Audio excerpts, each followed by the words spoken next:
Et on va continuer. Dès que l'enregistrement est parti, voilà qui est fait. Donc, dans le chapitre sur les ondes, qu'on avait vu donc Q1, mais qui fait partie de la matière de Q2, l'idée est de nous montrer comment les équations de Newton, toujours ces mêmes équations fondamentales, permettent d'expliquer ce qu'on appelle une propagation d'une déformation à l'intérieur de la matière.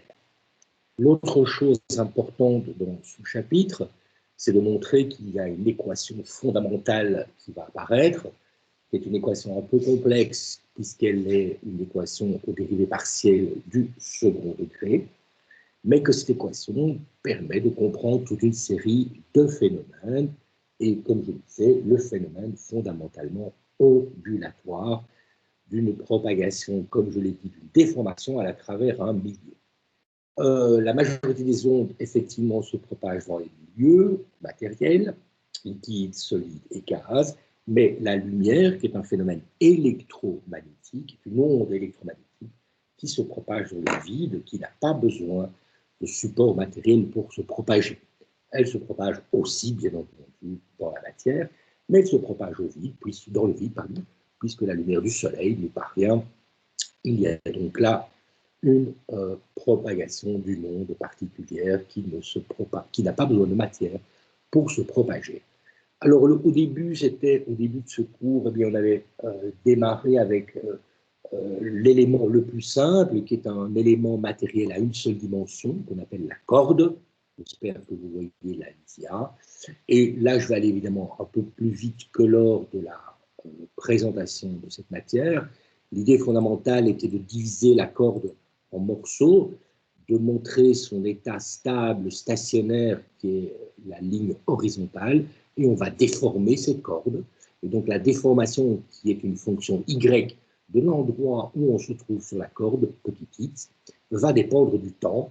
Et pour comprendre l'évolution de cette déformation au cours du temps et au cours de la position, c'est-à-dire en fonction de la position sur la corde, on va établir les équations de Newton, c'est-à-dire F égale ma, de ce petit bout de corde qui est là. Alors, il y avait des forces de tension à gauche et à droite.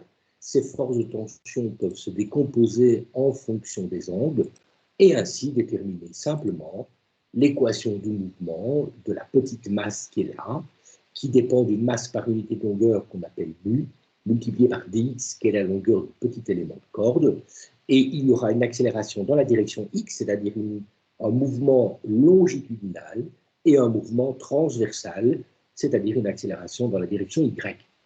Donc une accélération dans le sens de la ligne elle-même, une onde de compression en quelque sorte, et puis une accélération en y qui est une onde de déformation. L'angle alpha va être supposé comme petit, c'est-à-dire la tension grand F dans la corde va être considérée comme constante pour simplifier le problème, et l'angle va être considéré comme petit, de telle façon à ce qu'on peut approximer, par exemple, la tangente de l'angle à l'angle, et la tangente de l'angle n'est rien d'autre que la dérivée de y par rapport à x, c'est-à-dire la dérivée de cette fonction y de x par rapport à x. Et donc, lorsqu'on introduit cela, on arrive à montrer directement qu'il n'y aura pas d'accélération dans la direction x si la force est constante. C'est-à-dire que si on tend cette corde avec une tension F qui est indépendante de la position dans la corde, il n'y aura pas d'onde longitudinale, et la seule onde qu'il y aura, c'est une accélération transversale, perpendiculaire à la position d'équilibre.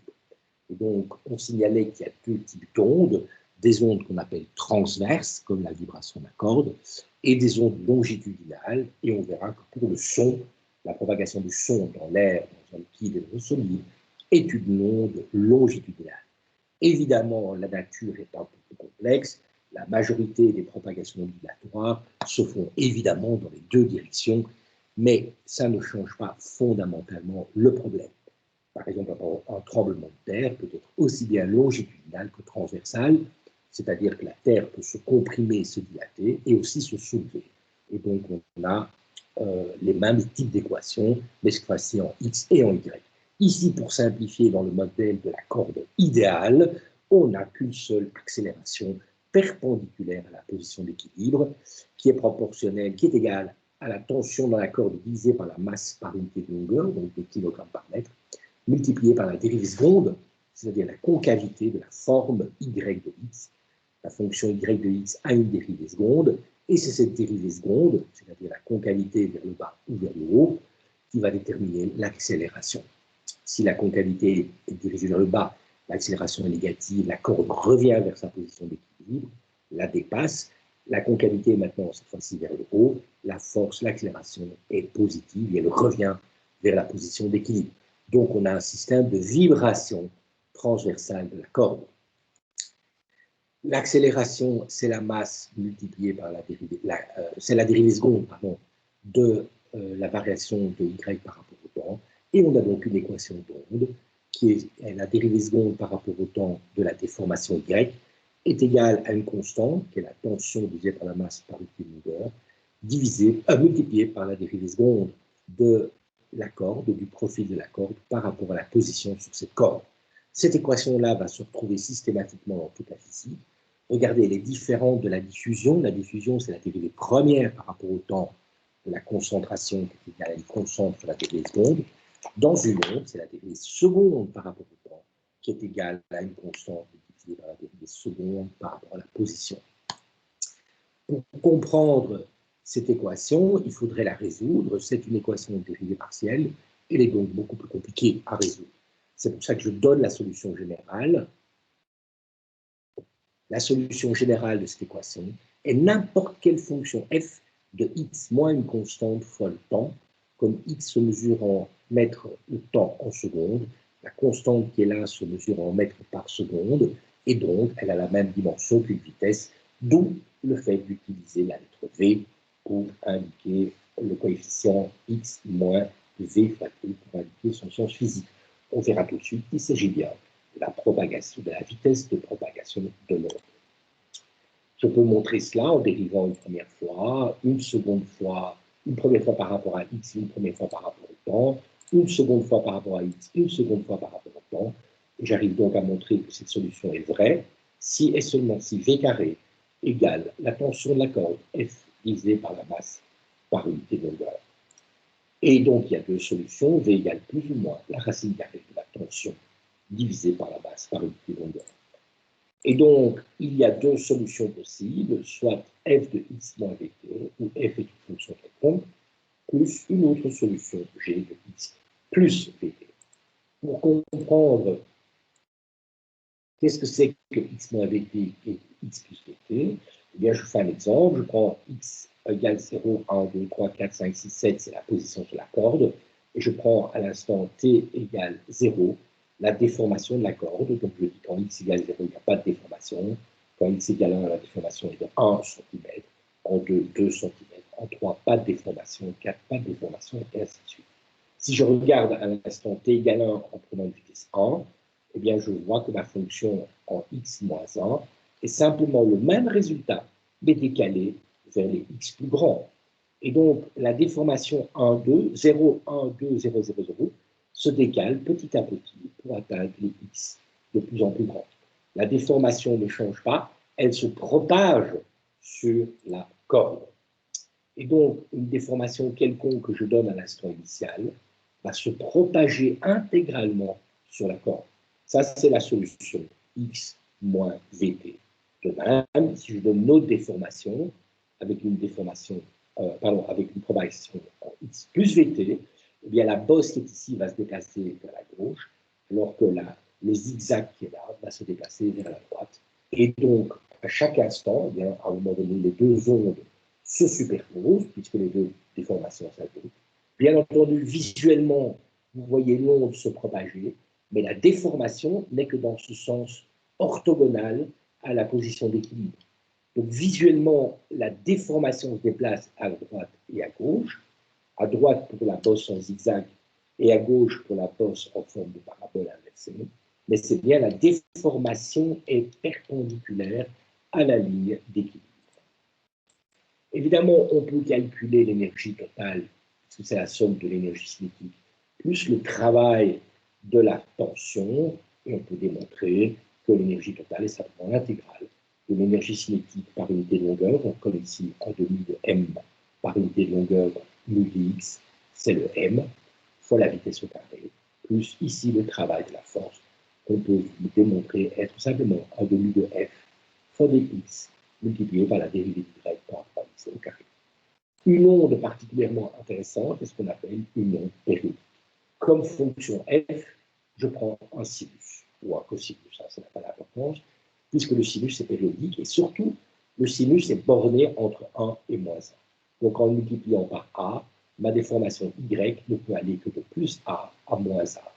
Donc le sinus est la seule fonction sympathique qui est bornée entre moins 1 et plus 1 que je peux facilement manipuler, puisque ce sont les fonctions trigonométriques que vous avez étudiées.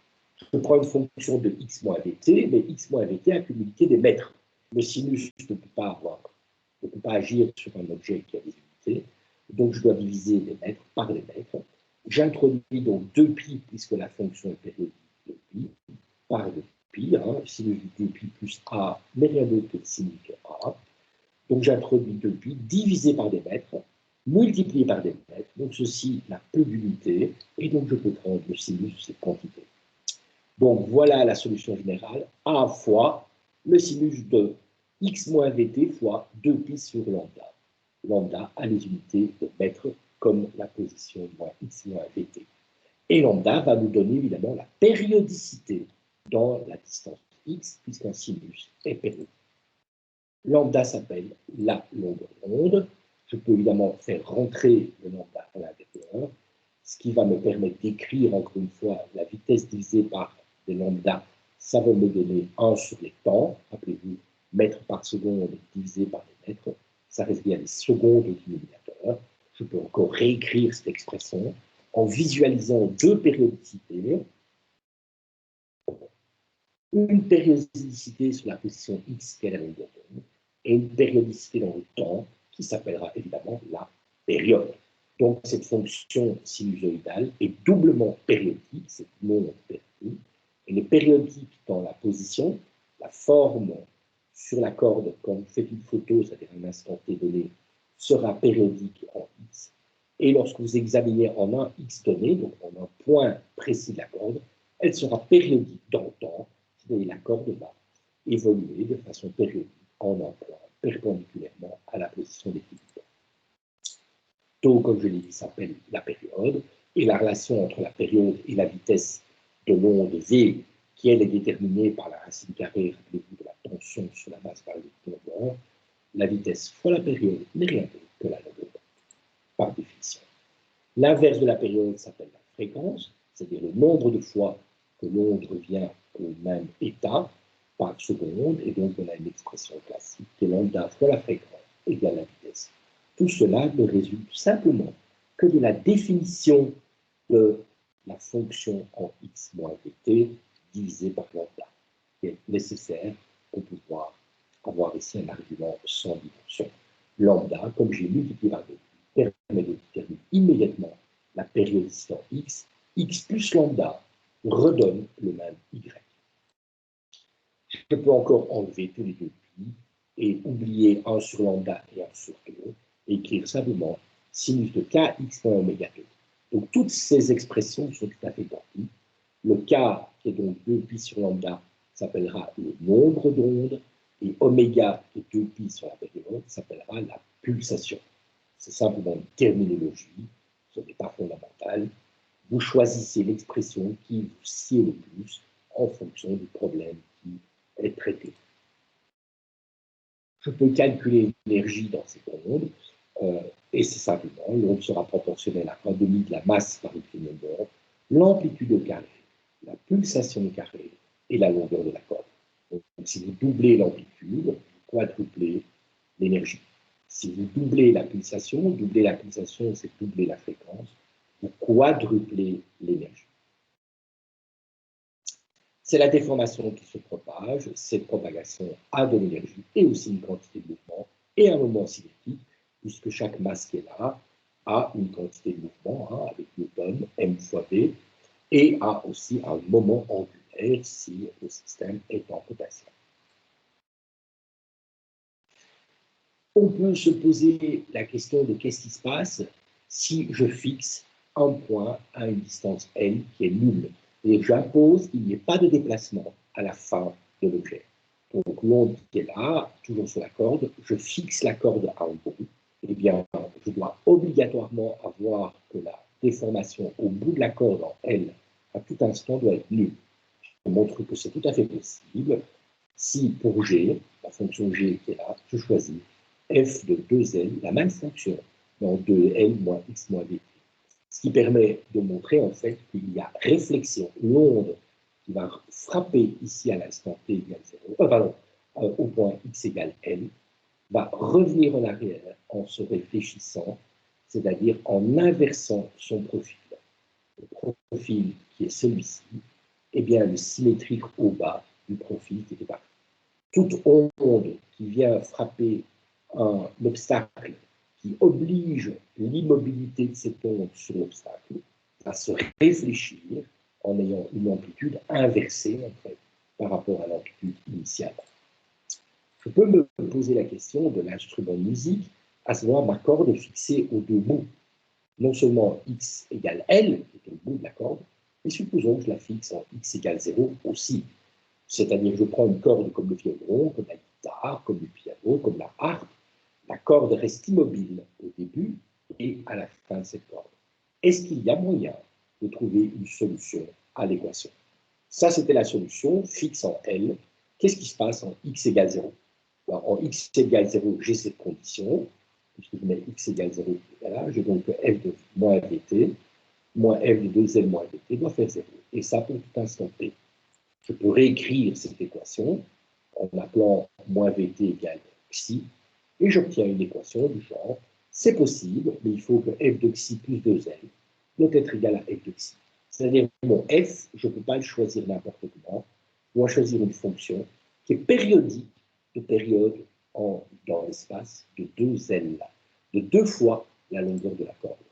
Et donc, je peux choisir à ce moment-là mon sinus, et mon deuxième sinus. Je peux me souvenir qu'en fait, j'ai en t égale 0, en x pardon, égale 0, l'annulation de cette quantité. Je peux montrer en utilisant le déballage trigonométrique de ma fonction que tout ça n'est possible que si le cosinus de 2kl égale 1 et le sinus de 2kl égale 0. C'est-à-dire que ma fonction du niveau est périodique de période 2L.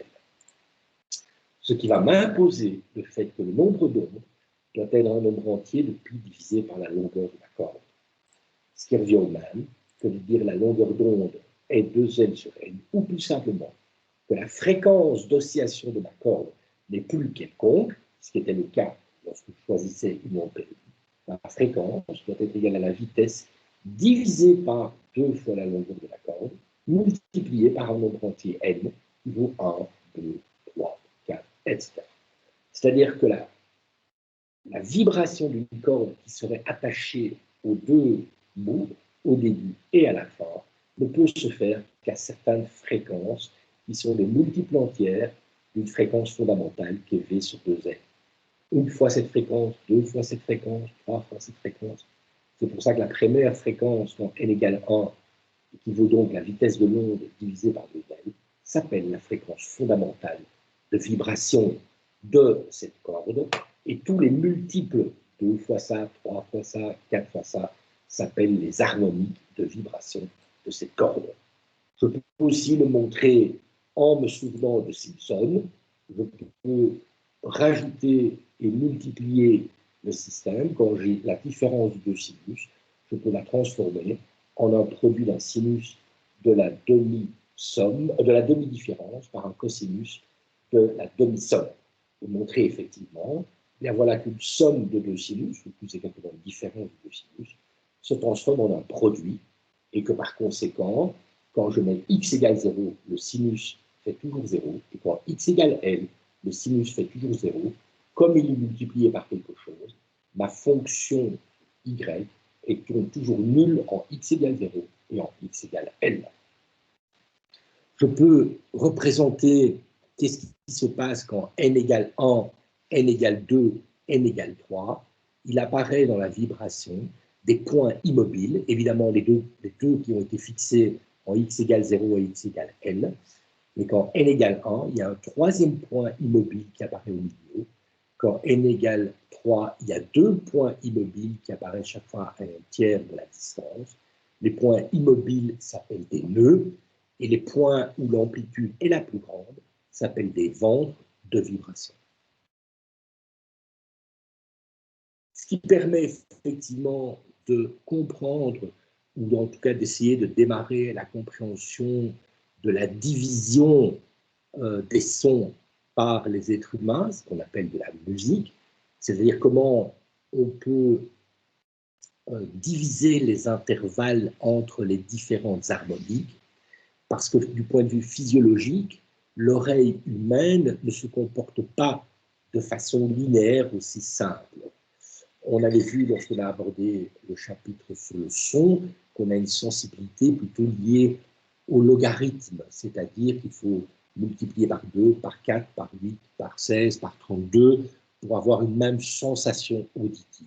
Et donc, l'être humain a tout de suite compris, lorsqu'il a commencé à jouer des instruments à cordes, en tout cas, que lorsqu'on doublait la fréquence, on avait un son qui était plus aigu, mais qui était similaire au premier.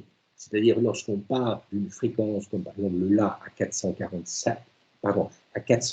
Hz, tous les multiples de 2 ou les divisions par 2 de cette fréquence donnent tous le même son, mais plus aigu ou plus grave. Donc la multiplication par 2 est le passage d'une note, un La, à une autre note, un La, qui est plus aigu. Si on remultiplie par 2, on arrive à 1760 Hz, c'est de nouveau un La, encore plus aigu que le premier, qui est plus aigu que le second. Si on divise par 2, on a un La plus grave à 220 Hz. Mais le problème de l'existence des autres harmoniques, puisque quand je multiplie par 2, et puis encore par 2, ça fait une multiplication par 4, or il y a une harmonie qui est la multiplication par 3. Et la multiplication par 3 n'est pas un La.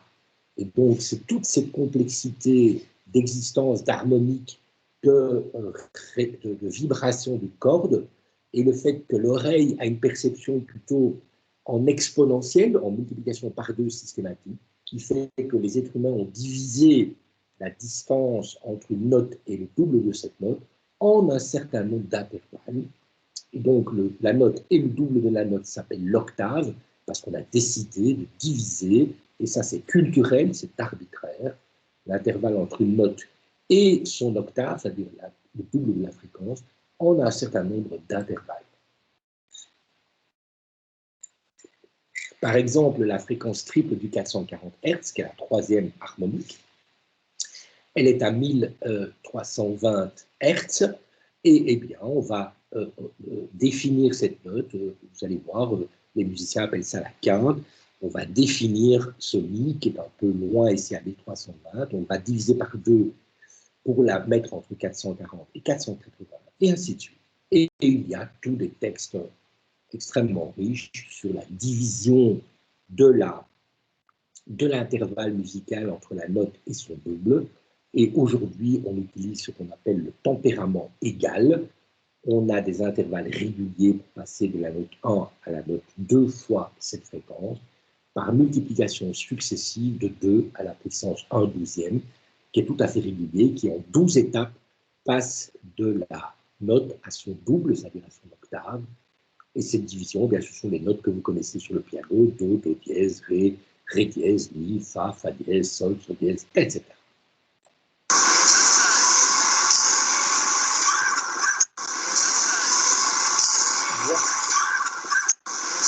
Voilà deux exemples. Voilà deux exemples ici de déformation. Une déformation ici qui est, regardez, l'onde se propage, la corde est tendue et c'est une torsion de la corde. Et donc ici, c'est la torsion qui se propage au niveau de la corde. Ça, c'est une onde transversale dans un solénoïde, dans un ressort. Et ici, vous avez une onde longitudinale de compression. Et comme j'ai dit, ben, la matière, par exemple, dans le cas d'un ressort, elle peut se déformer dans tous les sens. Il y a des modes longitudinaux et transversaux qui se propagent. Et dans une vibration d'un ressort, vous allez avoir les deux. Simplement, les deux obéissent à la même équation que j'ai traitée précédemment.